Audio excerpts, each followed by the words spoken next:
Alrighty, guys, welcome back. Another week of the old League of Inches. And I'll tell you what, it's been a massive round of footy. A lot of talking points have come out of not just the footy, but you've got some coaches, you've got some other things going on with the judiciary and things like that. I've had a massive feedback with regards to the video we did the other week with my mate Sid, and I've actually got back to Sid and I've asked him to come back on and have a chat. So I'm lucky enough to have my mate Sid back on this week, and I know he's raring to go. He's giving me some topics to talk about this week, and look, I don't need to introduce him again this time, so we're just going to get straight into it. We're very fired up tonight. We're ready to go with some things. First of all, my typical thing is the hats off. I don't have a hat on tonight, but we'll just imagine there's a hat. I'm going to do my hats off this week to Manly. I think a lot of people who watched that game on the weekend can vouch for this. That performance was simply unbelievable. To lose two players inside 5 minutes and then your best player just after half time in Trbojevic, and it wasn't like they just lost to, say, forwards or someone who wasn't important to the team. They lost Dylan Walker and they lost a winger. Now, there's some two big players to lose after 5 minutes, and there's a lot of shuffling that needs to get done in regards to, you don't carry two outside backs on your bench. So straight away, their team has been very mixed up. And to last 75 minutes with the grand finalists from last year is a massive effort. I know my mate Sid, I'll bring him in now to have a bit of a quick chat about this. How do you find the Manly performance? Well, look, it was very impressive. Eerily similar to the Newcastle performance a couple of weeks back. They lost Mitchell Pearce and Connor Watson, very similar. And it was all courage. Actually, I would say it was all courage, but courage and structure as well.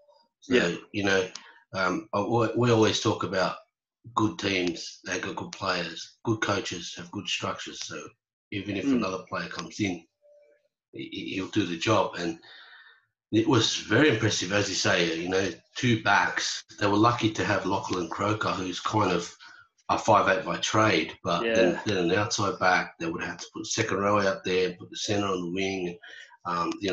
Communication in defence is huge. I mean, that could have easily been a disaster. They could have easily put the queue in the rack and said, "Oh, we've lost players, bad luck. Let's feel sorry for ourselves. Let's take the easy way."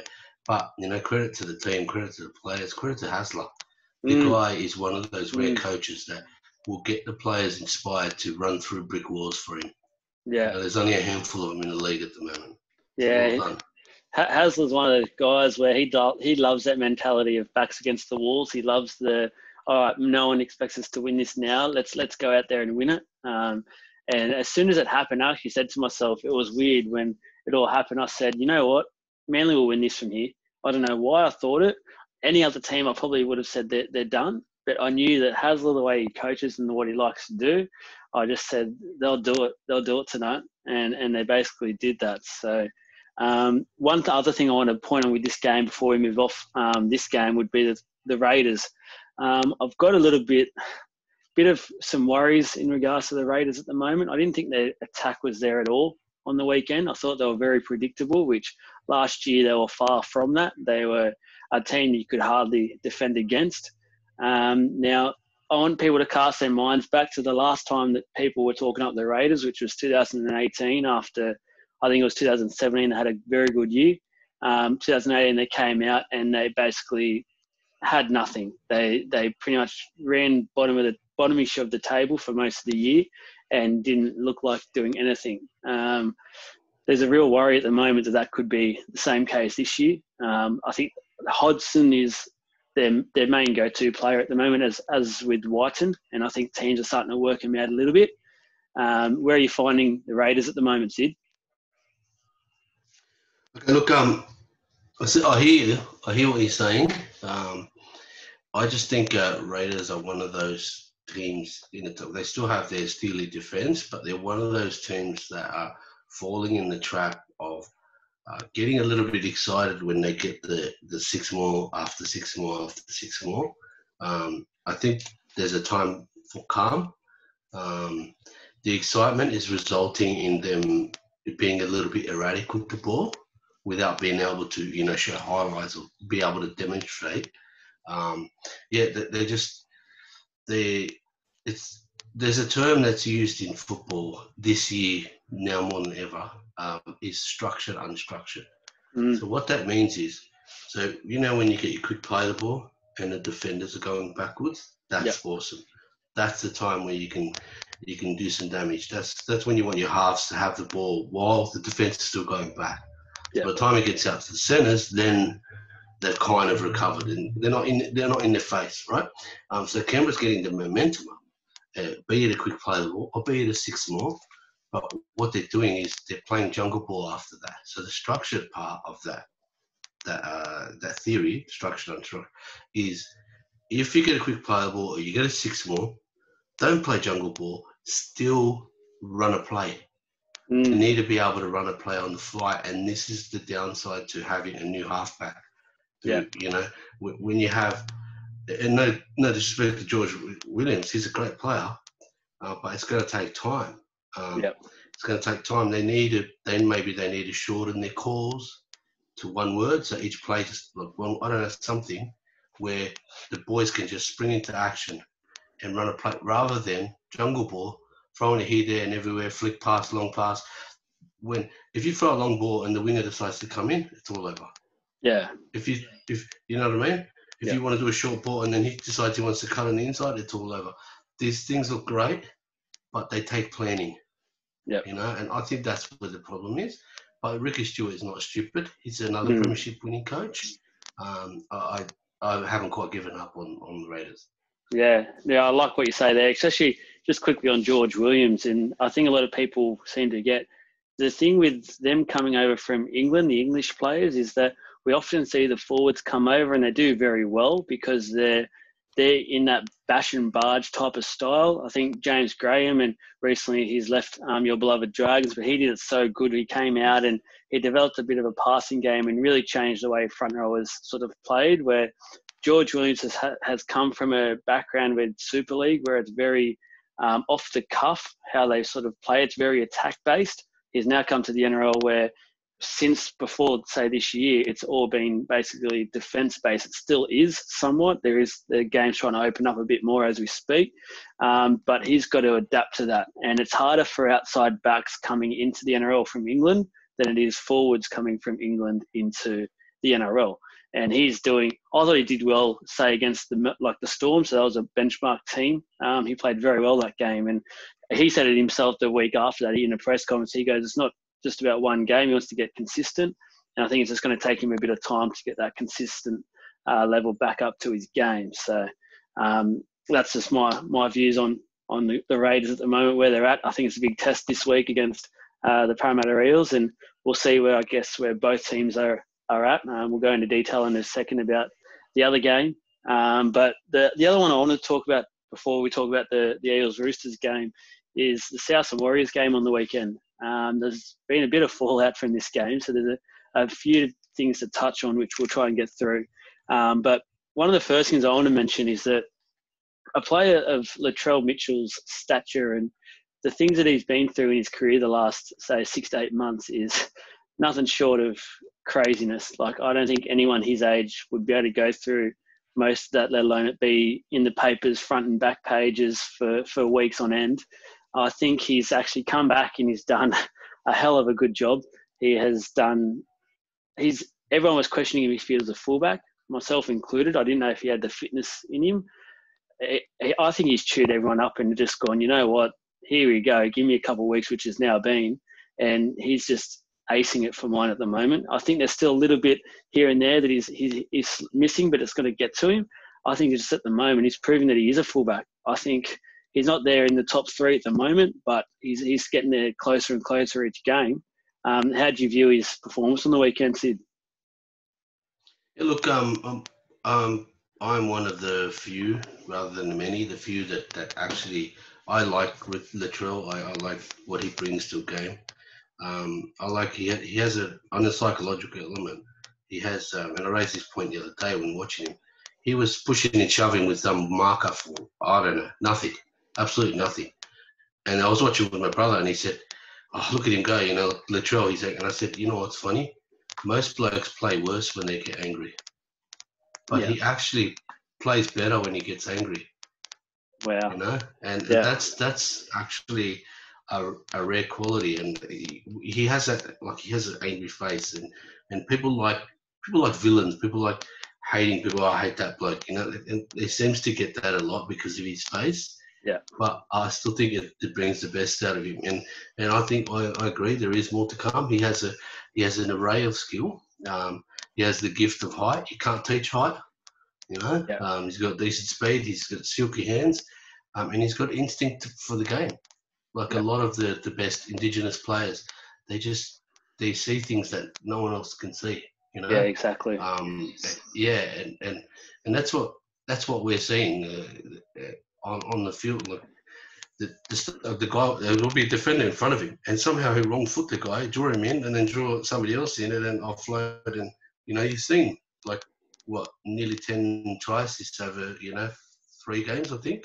Yeah, it's ridiculous. Yeah. People, you got to understand, people are going to bag. That's like American fans say that if they pay for their ticket, then they can bag out whoever they want. That's American sports fans. And I think Australia is fast becoming that way as well. But just forget who you go for. Forget what you think of his angry face. Looking at the football player, his quality, and there's more to come. Yeah, exactly.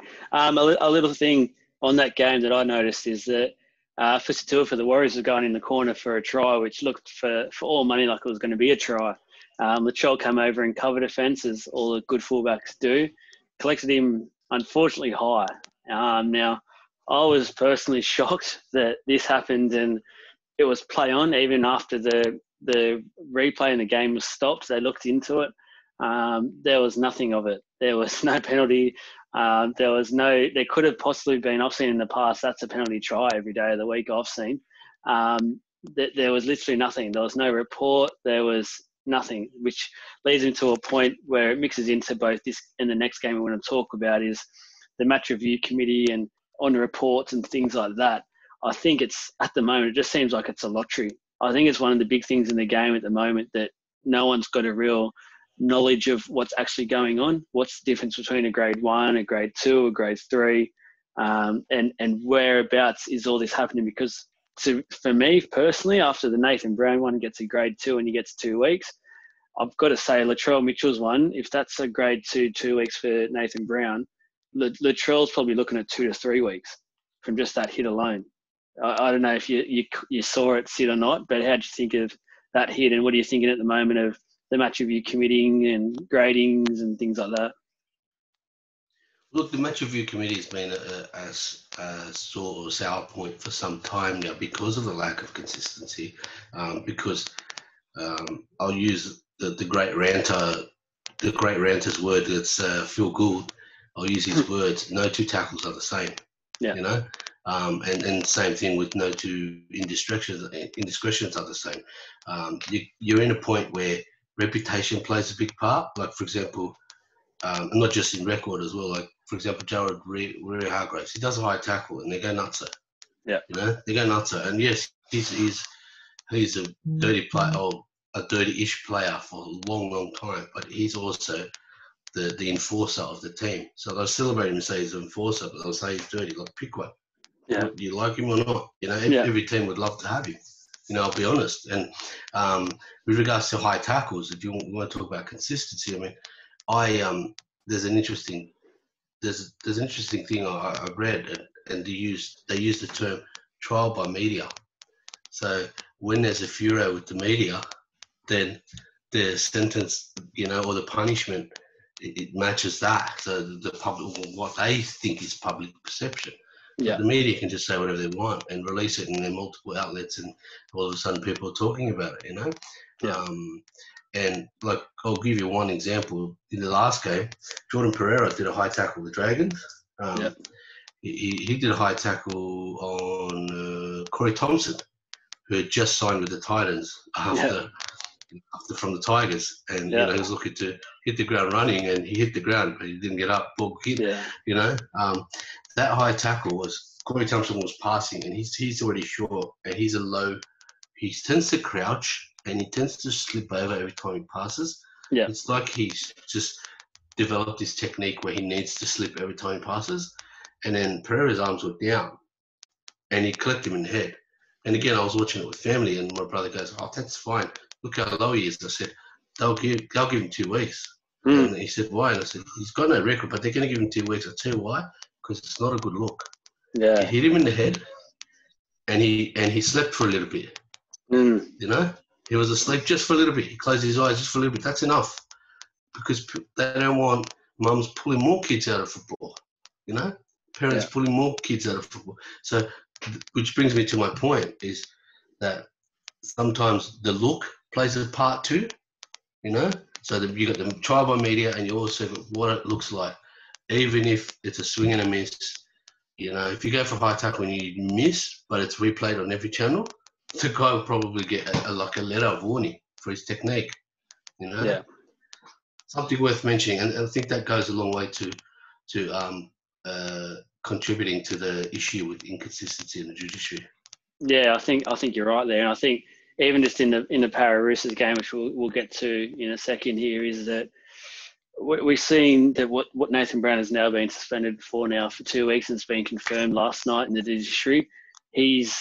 Radley was in a position of falling because the connection down low was so good that it's actually chopped Radley in half. Now his position has gone forward and down, and it's got Nathan Brown. If you actually watch how Nathan Brown was coming to hit him, he's trying to hit him towards the ball in the chest, but because of how he's moved, he's actually clipped him then into the head. Now Radley was fine. Radley got up after Brown probably said to him, "Get up," as all the footy players do, and Radley got straight up and started a biff with him. Now, in the first half of that game, Gutho actually got hit by Radley, and there was nothing said of it. And Radley's was a fair dinkum slap to the jaw. Now, Gutho should have easily had to go off for a HIA there. I think there was something missed, and I've pointed on that in a couple of videos before this about the HIA and things like that, so I won't go in that tonight. But it's just, I guess, for fans, and I read a lot of the things that are on social media and things like that. I think for fans that, I think we're just confused with everything more than anything. We just want some, I know it's hard as you say, the consistency because no tackles are the same, but especially when it's in the same game and you're seeing different rulings and that happening, it just gets fans up in arms going, well, what do we do? What can we do? But look, on that game, the Roosters and the Eels game, I think most people are saying this at the moment, it's the game of the year so far, hands down. And I think that it showed, I think all the Para fans out there, me as one, I think we can hold our heads up a bit higher after this. And I think it's one of those losses where you actually go off it disappointed, no doubt about it, but you're actually a bit more confident after that game than you were probably before that game, because we stuck it to the Roosters for 60 minutes. It took a sin bin to get us, basically, to get the Roosters ahead, a few tries and things like that, which obviously hurt us down the line. Now, don't get me started on the sin bin, because I've seen that happen every game, every week. That players are deliberately offside and not one have got sin bin. And I don't want to start the whole "it's the Roosters" thing, because I know people are saying it and I don't want to start it. We all know what we all think. So I'm not even going to go down that way. But what do you think? I thought, as I said, it shows the Eels are up there as one of the big heavyweights this year. And I think it shows the Roosters are just that class above of pretty much any other team in the comp at the moment. And it's pretty dangerous. But the other dangerous thing is, and I've read this the other day, is that the Roosters have never started a season well. It's like they're now fast forward what they normally do with their runs, and they're getting their run a bit earlier this year. I don't know if for Roosters fans' sake they should be a little bit worried by that, or how are you finding it at the moment, Sid?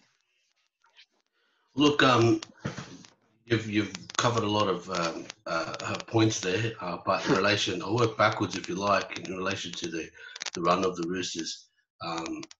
I would agree with anyone that says that this season is more of a sprint, less of a marathon. No interruptions with Origin and Rep to burn out your players. I think to a certain extent, a lot of teams will be travelling less because there are less stadiums. But yeah, so look, regards to the Roosters, I mean, they lost their first 2 games. I feel like they're playing like a team under no pressure.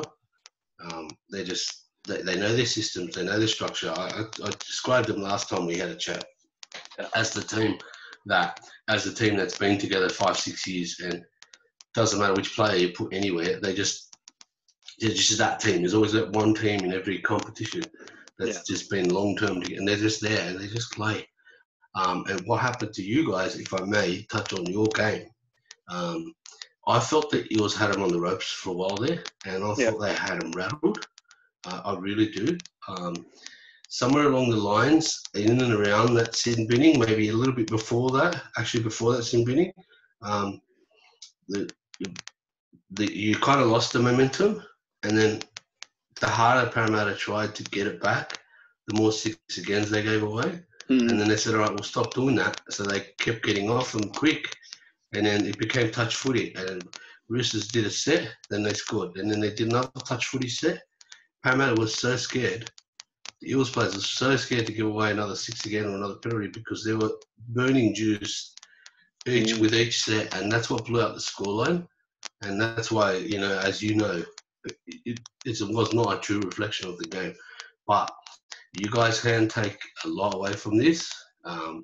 They say you learn more from losses than wins. And the Para guys will be saying, you know what, you haven't seen the last of us, and I think you guys will meet again. I think it's very impressive. The scoreboard is irrelevant. Roosters are a benchmark. They manipulate the speed of the game, 2 or 3 sets and score 2-3 tries at the end. That doesn't mean that they blew them off the park. It was very impressive. Yeah, I think just quickly, I don't want to talk too much about Para and be too biased, because I know a lot of people already know where I lie with things. But for me, as a Para fan, and I saw after the game in the sheds, there were some cameras there, and people like Moses and things like that, they were genuinely hurting from that performance. They thought that they had it and they let it slip. And I think for a Para fan in our club, we haven't had that for a number of years now. We've always had the players that go into the sheds after a loss, they're joking around, they're high-five, and they're like, yeah, whatever, let's go out and do whatever we want to do.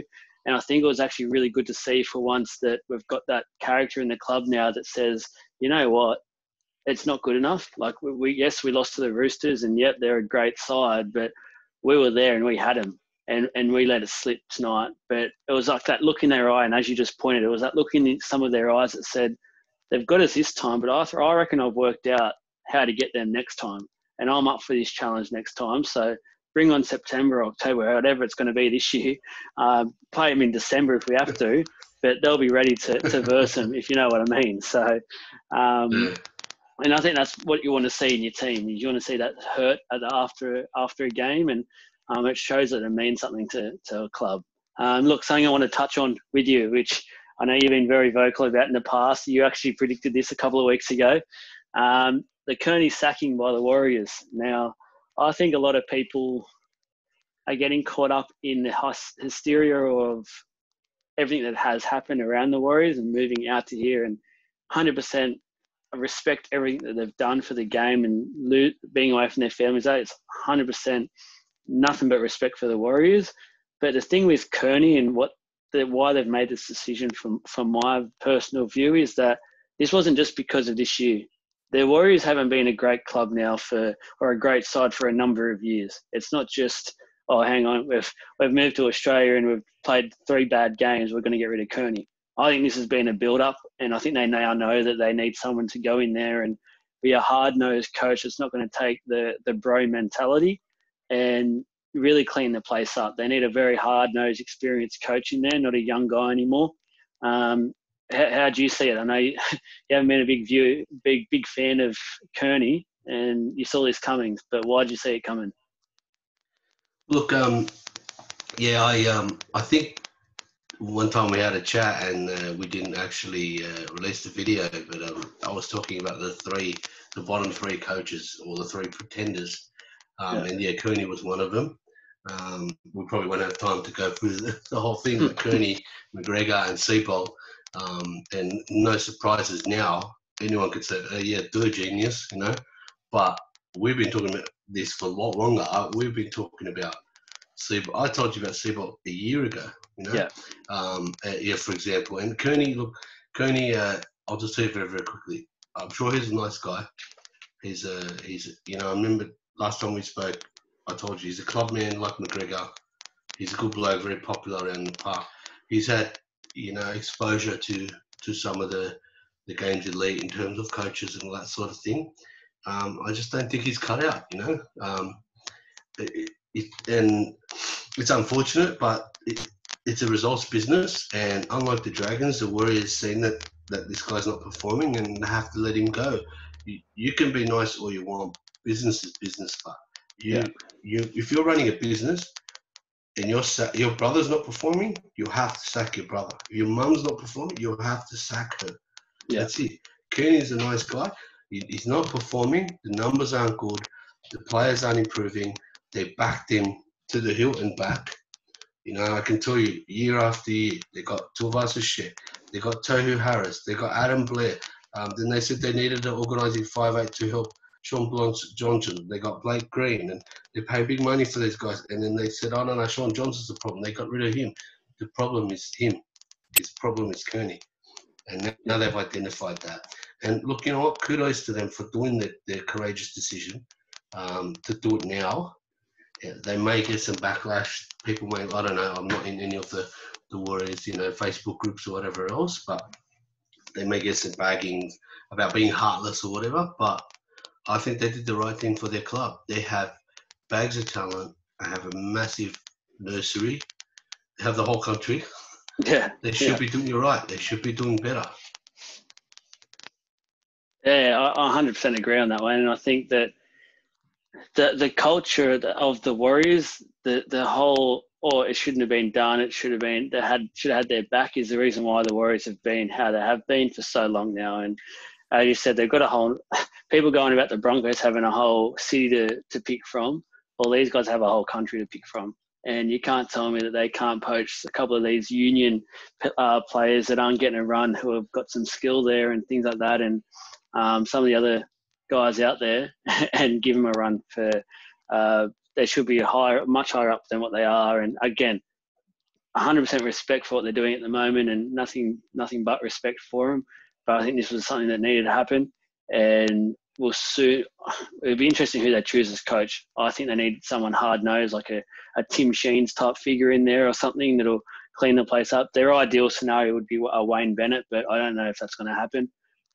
But they need someone along that lines, for my opinion, to go in there and spend 2-3 years to clean the place up, and then get your younger, inexperienced coach back in there to then keep going with what they've built. So, look, another thing that I know you want to talk about, cutout passes. I touched on this last week to refresh people's memories that watched the video. I didn't watch it. Is that I think people these days, and you watch it every game, it happened again last week after I've talked about it. The cutout pass, no one knows how to do a genuine 3-on-2, it looks like, anymore. It's always the go-to option is your cutout pass from your playmaker, cut your center out and go to your winger and things like that. Now, these days, the modern teams all approach with basically a sliding defense for most of it. A cutout pass does nothing. And most of the time, the people that are throwing these passes can't do it properly anyway. It's taken them half a second to get to as a player. So the players just have to stop there, get it, and the defense is already across. I know you're burning to talk about this, so I'll let you go from here, Sid, because I've already done it. What are your views on it at the moment? Look, I agree that the cutout pass is overused and misused, and I'll even venture to say that some players are guessing. I haven't seen a master exponent of the cutout in some time, but like you say, it's the defense that's currently compressed defense to beat up your forwards. We'll take our chances if you throw it out wide, and we'll slide across both ways, right? Now, again, basic fundamentals. If you have a rugby league brain, if these players have a rugby league brain or coach from properly, if the defense is sliding, you need to hold up the ball and put it through the hands. That's what you've been saying as well, right? The only time the cutout pass will work is there are a couple of teams that still play a slower line where they umbrella. So the centers and wingers come up. Those are the ones you can cut out. So you put your winger right on their touch line, and when they shoot up to umbrella, you basically pass over their head. And even then, it's a high-risk play He could float forward. They call everything forward these days. You know, Yeah. it's very difficult for the refs to for you to pull off a line ball, let's say, for a long ball. So it is a low risk play, and most teams are sliding. So I would, you hold them. You put it through the hands and you hold them up. You know. But I mean, I suppose having said that, it's easier said than done. And, you know, maybe in the heat of the battle, there's a bit of panic. They see a guy out wide by himself because the defenses have got to him, and then they throw the ball. They just peg it. But yeah, so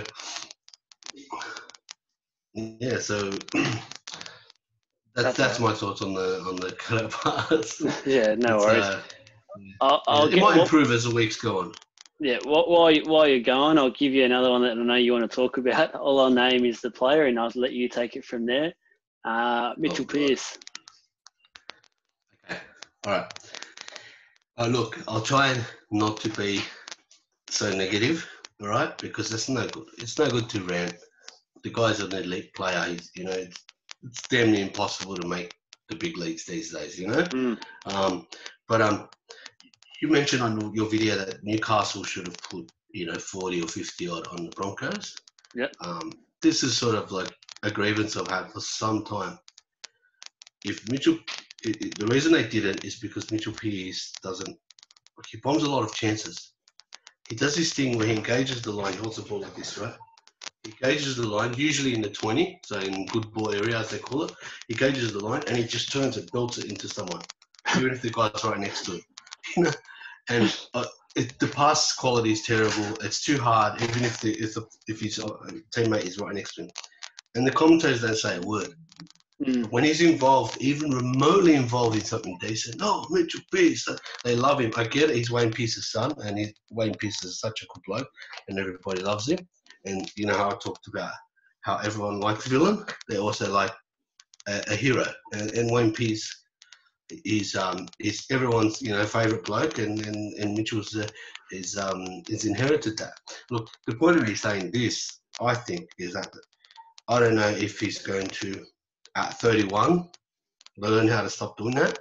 But if Newcastle are going to be taken seriously and make a charge for this competition and put a dent in, then he needs to sort that out. The only positive I see with this is that he might bomb 3 or 4 chances, but he also will keep trying, and he'll set up a try or 2 or 3 even.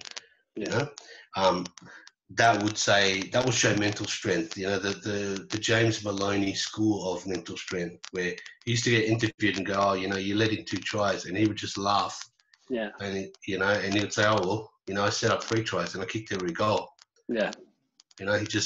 That's really, whereas on the flip side, some players like your Ash Taylors and Ben Hunt, if something goes wrong, they're head down, and they really let it get to them. It's sad. They get the sad eyes, and that's the end of their game, pretty much. Yeah. They're just shuffling around after that.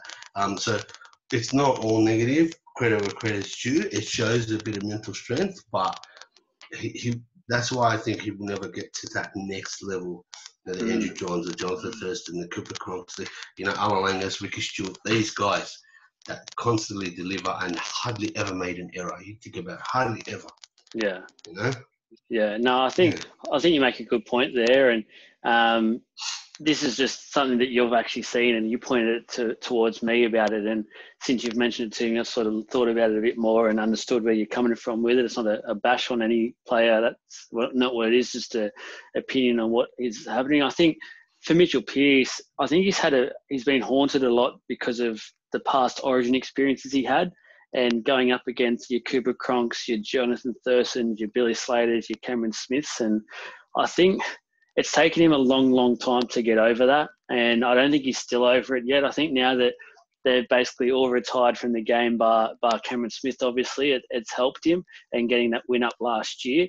I think for Mitchell Pearce moving forward, now being the captain of that club, He seems to have really embraced the Newcastle culture, which is brilliant to see. And I think it would do him a world of good being up there away from the Sydney media, who's at times started to bash him about things. And we don't need to bring up the dog scenario again, but things like that, they just seem to bash him with. But what he should be doing now is taking a bit of a backward step from that, he's got one of the best young players in the game with Ponga. I'd be letting Ponga do anything he wanted when he wanted for that team. And if I'm Pearce, I'm just giving the ball on the outside to say people like Bradman Best, who is going to be an absolute freak. I think he's probably the best young back in the game at the moment, and he's just with Ponga, Best, and Connor Watson there at the moment. They've got three really good young players, and for Pearce, he's just got to basically give him good ball and just be a leader with his voice, because he's been around some of the best teams in the world at certain times of his career. He knows how to play, and just give him that guidance. So now, guys, I don't do this often, but I've given Sid his own little platform, his own little channel inside my channel here, and he's asked me. He sent me a message and he sent me 4 words, and he goes, "Let me please talk about this." And I said, "No worries, mate. You do you." So, Sid, take it away with engage, feet, and away. Now, I've got no idea what you're talking about, but let's go. Look, I love this, and ideally, if we weren't in COVID lockdown and you weren't in Goldie at the moment, we would be doing this in a park with a couple of cones, the camera, and the football. All right? Yeah. Not the cones that some people are thinking of. The training ones, right? Ice cream ones, right? Yeah. So I look up. What I want to talk about, this is a surprise for you, because you'll enjoy this. I'm going to talk about 3 players that you may think don't have much in common, but they have one thing in common, and that's engage, feet, and away. Right? Yeah.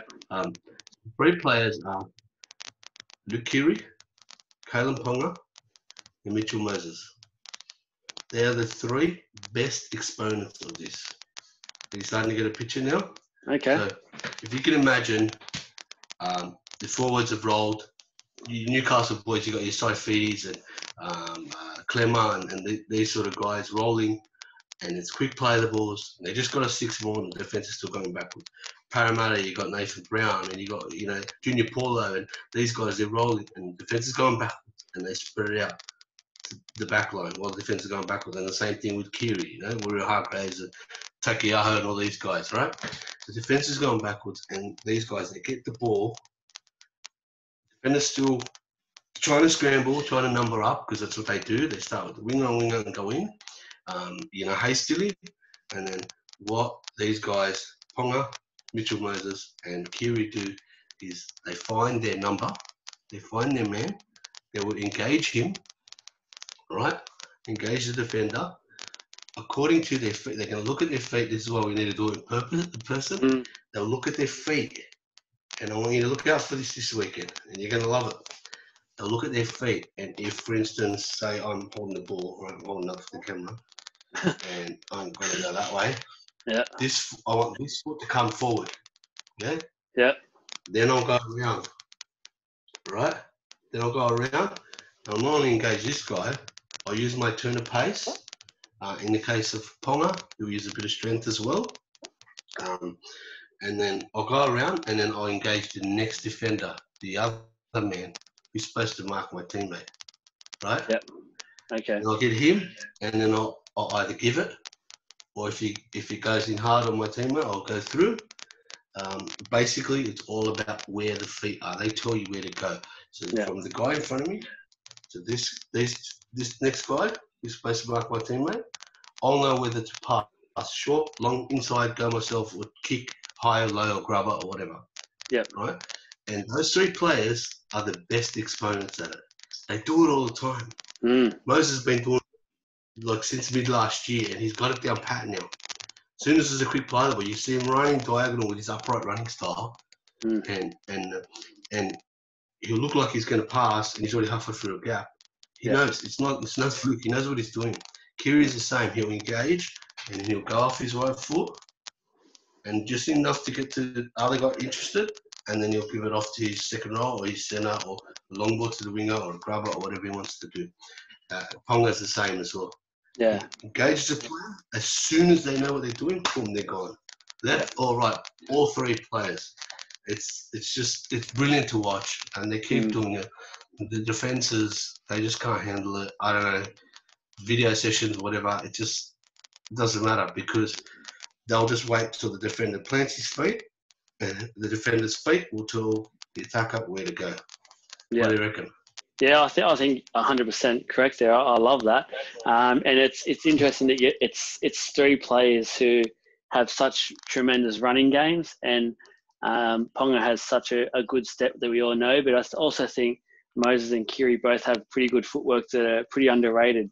They seem to be able to get through and make breaks quite often in most games. So, and as you've mentioned, and the plan moving forward would be that after this COVID stuff slowly eases a bit more, to have a couple of field sessions where we'll both be out and show people a couple of these things, which we'll come back to and touch on this point once again, so we can show people a proper visual of what's going on, which I can't wait for. But I love that. That was brilliant. So I think you may have kept your little channel inside my channel there, which I love. I want to point on something that has been. It was I had this idea in my head a week or two ago, and I'm spewing I haven't mentioned it because it's now I've heard it first time mentioned last night in another league sort of talking point on Fox or something. I'm a big fan, and I want to run this by you. I'm getting very tired of we score a try, a team scores a try, and straight away, let's go upstairs to the bunker when the referee is right there. Your touches are right there. Any player on the ground knows. I can watch it from my TV and know if it's a try or not. Yet we're continually going up to the bunker. Now, my I guess proposed idea is less bunker referrals. Give each team an extra captain's challenge. Let the referee make a decision on the field, and if the opposing captain is not happy with it, challenge it. Instead of going pretty much at the moment, I reckon it's every 8 in 10 decisions a bunker referral. Let's embrace the action on the field. That's what we're trying to do at the moment. Let the players celebrate the try and then not wait 2 minutes for it to be confirmed a try. Let them do whatever they want. And if the player of the opposing captain goes, you know what, I don't think it's a try, go up to the referee, use one of your two decisions, and if it's right, you don't lose it. But if you're wrong, you've lost one. You've only got one left for the rest of the game. What do you think of that idea? Look, it's a great idea. I think though, from an NRL perspective, they'll have to cut their KFC contract in half. Because a bit of a conspiracy theory. When I'm with you, man, they go upstairs. Sometimes it's obvious try, and they go upstairs anyways. Yeah. Look, it's a great idea, but I don't know. I wouldn't mind the NFL model to add to your idea. Yes, the referee makes the call, and in the NFL model, if they're going to take time to go to bunker, I want the same set of eyes looking at it. So basically, he goes to a little screen on the sideline. It looks almost like a periscope in the NFL. We got a lot to learn from the NFL, by the way. While it's all padding and stop-start game, they've nutted out things because their game is a lot older than ours. You know, their teething has been done. But yeah, so it's a little almost like a periscope looking thing, and they basically just look at the replays themselves. If at the same time, we need to find balance. So yes, refs make calls, but we don't want howlers. You know what I mean? We still want the right decisions. Yeah. I think the same guy. But the reason they won't do it is obviously the KFC thing, and a bunch of guys that are in the bunker might lose their job too. Yeah, exactly. Look, I know we're starting to run tight on time, so I'll let you go shortly. Just quickly, I want to touch on two more points. Yep, sure. Another one that I'm hating at the moment, and this is a personal grievance once again, is I swear it happens once every probably 5 sets where you hear the referee go, milking, get on with it. Why don't we bring back penalising players for milking? I think there already is a law against it, that players shouldn't be milking penalties. And if they're found for it, it's a penalty. Yet we continually hear the referee yell out milking and nothing gets done by it. Like, I'm getting over it because we're trying to quicken the game up, yet the players are now from the attacking team who's supposed to be benefiting from the quicker play the ball, are actually lessening their quicker play the balls by milking. We all know what's going on. How can we rub it out of the game? Interesting. Look, that would probably come under gamesmanship. You know, it's not quite foul play. It's definitely not anywhere near dirty play. It will come under gamesmanship. I think maybe, man, look, if you were to rub it out, you'd have to add a new rule. And I don't know if we're ready for the rule. You know, like another rule. Yeah, how they get 6 more for an infringement. Yeah. How about -1 tackle for milking? Yeah, okay. You know, I don't mind something like that. Yeah. Yeah, you know, but maybe they'll try some radical things in the next 9s. But yeah, look, I never thought of it like that. You're right, milking is an issue. But I mean, on one hand, they are for the young boys that just don't get it. But on the other hand, the coach will get up and say, "Look, stop flapping around like a fish out of water and just play the ball. If he's going to give a penalty, he'll give you a penalty, right?" Yeah, exactly. Instead of pretending that you've been held down or whatever. All right. I want to give you the final word. Well, it's been a couple of weeks since we touched on your beloved Dragons, and you've had actually 2 wins since we've touched on them. What are you thinking? What's going on at the moment? What's the feel at the club? I know you talked to a few people there, and how's things looking there at the mighty Dragons? Look, it's amazing what a new coach can do. Yes, McGregor's still there, but they have coaching committee, they have selection committee. So I think they are doing, and I am hopeful that they are doing what I thought they might do, which is basically give him a backseat role. Not quite what I wanted, where he picks up the cones after training. You know, give him, and runs the water and fills up the water bottles and, turns on the sprinklers. Not quite that level, but I feel like there's a demotion at hand. He's trying to save face by saying, he recently said in an article saying, "I've swallowed my ego for the team," like it was his call. I don't believe that for a second. No. He's also mentioned, and this is a sign of bitterness, saying by doing it this way, blokes are taking ownership of the results of the team. I think that's bull. I think basically the players know that he's Gonskis. He's just there because he's paid so much. The players are now playing for themselves and for the jersey. You're seeing a very different lineup, and from the very moment that that we found out they were having a coaching committee to pick the team, and we all saw this team 2 weeks ago for the which game was it? We had the Titans and for the Sharks game. When we had that team, the players all of a sudden they played with energy. I told you off air that they were tanking. I knew they were tanking. Yeah. When we lost to the Bulldogs, they were playing slow motion. Bulldogs kept losing the ball, and we just go, "All right, nice," and we lose the ball as well. They were tanking to get rid of this guy. They've stopped tanking because they know he's Gonskis. It's just he's on a stay of execution at the moment, for monetary reasons or whatever. But they were actually playing with energy. Look, where did they get this energy from? The supreme athletes with a good squad on paper. It's obvious they were tanking, and now they're playing, and all of a sudden they're doing playable. You still get paid the same win or lose these days. You know what I mean? But they're doing playables because they want to play. They want to win. Players want to win. Anyone worth his salt wants to win. Yeah. But they were tanking, and now they're not. That's definitely the case. Something's changed. McGregor's not the be all and end all. Fair enough. Sadly, we're stuck with him to the end of the year. Is my thoughts. Well, that's, I guess, unfortunate for a lot of your fans because I know you want to get him out the door quicker, sooner rather than later. But I think you got a big test this week, obviously against the mighty Roosters. We'll see how that goes for your club. Which, who knows, a loss could bring everything back to the front pages again of getting McGregor out the door, and could be another interesting week coming ahead for the Dragons if the Roosters give you a bit of a touch up.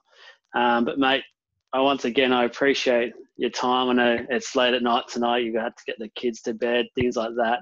But I think you've pretty much won yourself a full-time contract. I'll give you a can of Coke and a meat pie after each video. Send one down to you. But thanks again for your thoughts. I hope everyone's listened in and got a good understanding, I guess, of some of these key points that maybe they haven't been looking at watching games, and this is what we're trying to bring to people. But mate, as I said, you're an absolute legend. Thanks for all your thoughts once again. Anything you want to send out to the fans before we say goodbye? No, look, thanks, man. Thanks for the wrap, by the way, and being on. It is fun. I do enjoy it. I love talking about footy. I could talk to the cows come home. What I will say is I think that was the plan from day one with League of Inches, whether we have 10 viewers or 1,000 viewers or 100,000 viewers. We don't want to talk cliches. Oh, they're going to try and do quick play the balls. Oh, they're going to try and spread the ball. Oh, they're going to try and beat them in the forwards. You hear the same crap from commentators, even legends that know the game. They're just stuck in this, broken record cliche. We don't do cliches. That's what your show's about, and that's why I enjoy it as well. And cheers to more to come. Thanks for having me on. No worries, brother. Cheers. And on the cliches, I actually messaged you on the weekend because we were both watching the Sharks game, I think it was, and they had a player sin bin at the time, and the commentators kept going, I don't know why Shaun Johnson's come out in the second half and putting balls in the touch. Now, a lot of people might have been thinking the same thing because they just listened to the commentators, but the reason they were doing that was because they had one player less. You drill the ball into touch. It's an extra 30 seconds off your 10 minutes. So every time they'd put the ball into touch. So it was actually a very smart tactic. And sorry, Fox Sports commentators, but that one you got very wrong. Me and Sid had you that time. And everyone, thanks for listening. And League of Inches is back next week. Drop us a comment, like on Insta, and give us a follow on YouTube as well. Cheers, guys.